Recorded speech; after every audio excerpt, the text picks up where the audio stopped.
Dr. Rassie has released his Springbok side to play Australia, and oh my word, I feel sorry for the Australians. I really do.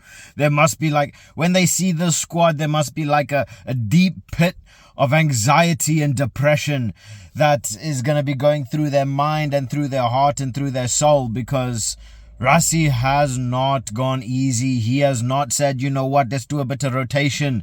No. Let's get into it. Like, subscribe. It really does help the channel grow, and I cannot wait to see this squad play. So let's get into it. Now, okay. Looking at this squad, we have firepower, we have speed, we have technicality, we have Eben, Lued, Van Staden, Kolisi, Pieter Steff. Yeah. The only person that's missing in this team is Cheslin. Edel van der Merwe is probably going to get himself another 2, 3, maybe 4 tries here. Yes, this is probably me going to be a little bit biased towards the Springboks, but it is what it is. There is no two ways about this. Looking at this, how can the Springbok side lose? The biggest thing that they have is a big thing. And look, I don't care how big and how strong you are.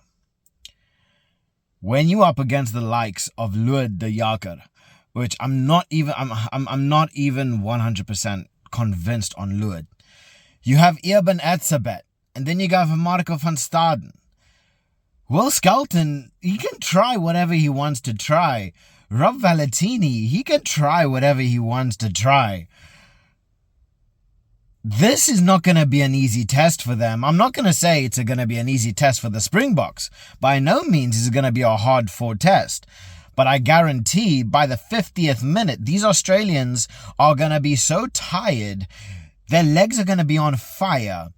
All they want to do is cry in a corner, because after they have to deal with the likes of Lued, Siya Kolisi, Pieter Steff, they're going to have to deal with Oxenche, Malcolm Marx, Wilco Low, Mr. Thighs himself. There was that picture that's gone around of Wilco Low just flexing that thigh. I swear that is one of these bloody cows that have just been pumped up with steroids for their entire life, and they just look like a bloody anatomy chart. That is what Wilco Low's legs look like. He should, if that guy kicks you, that's death. That's like an anime. You just disintegrate into 1,000 pieces. How are they going to deal with the strength, that power that the Springboks are going to bring? And then after the 50th minute comes in, they are then going to have to deal with more. Because then they're going to have to deal with Bongi and Bonambi, Jan-Hendrik Wessels, Asanatin Tlabakanye, Franco Moster, Kwacha Smith, Kobus Reinach. Yoo! And then even then, we can bring on Kanan Moody. We can bring on Damian Willemse. Pick a position. Pick one. It doesn't matter where it is. Pick one. We see what happens. Yeah. I really cannot wait to see what kind of squad the Aussies are going to be putting up. But this, a little bit of me thought Rassie was going to be you know what? I'm going to test a little bit, I'm going to work a little bit here. No, Rassie's Slatom, yo, go, attack, This is pure power. They are coming in to dominate the Aussies physically, mentally, spiritually. I might get a lot of smack from the Aussies, but even you as Aussies, how are you going to deal with this? This is not like the Lions. The Lions are a completely different ballgame. These are born killers that have been, built from the depths of KZN and, bloody Cape Town. They're out to kill you. They're out to attack you. And what's going to happen? I don't know. They got Will Skelton. They got Slipper. What's Nick White going to do here? What is Nick White going to try and get under the skin of the Springboks? No. Hell no. Will Skelton, what, he's going to try and pick on our biggest player? Good luck. Which one?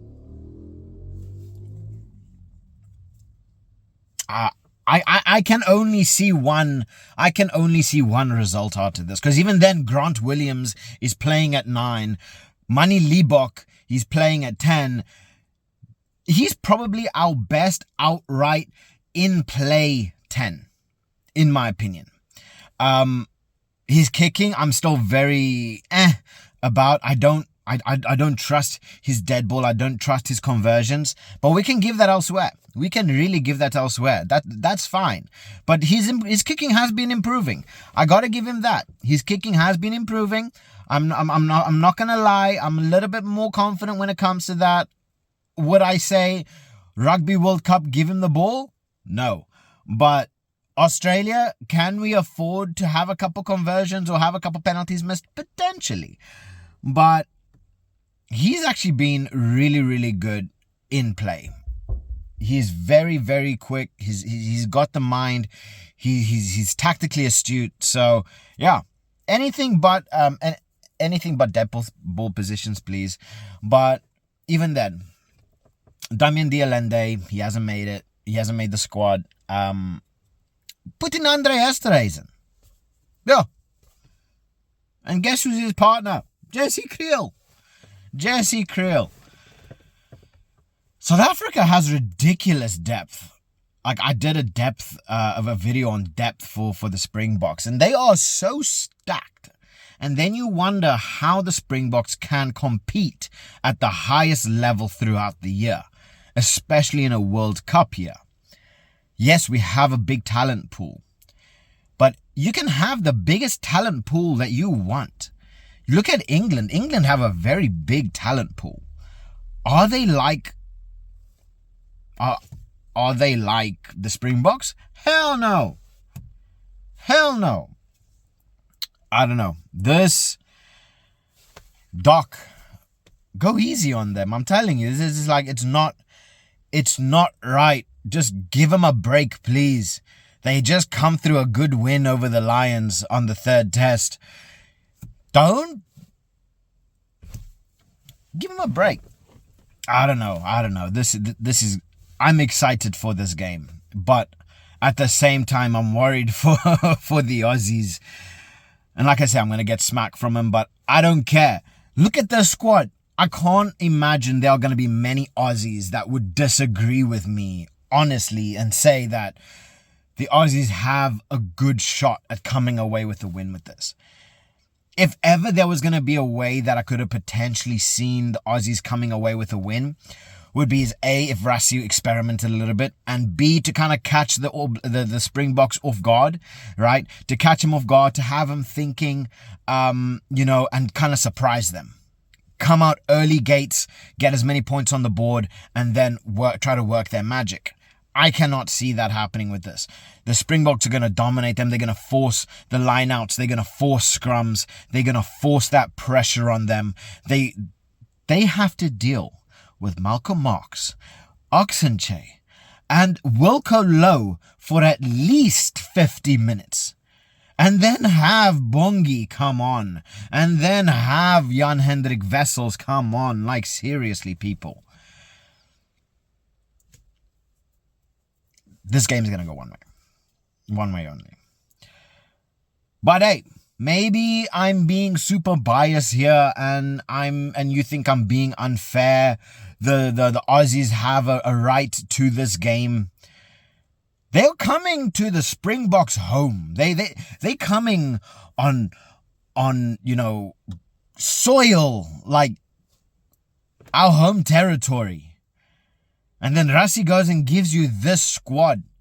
What hope can the Aussies give you that can honestly say, yes, we're going to come up with a win? I don't know.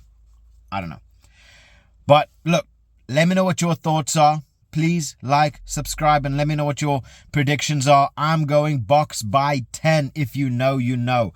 Boks by 10, guys. or I'll say minimum 10.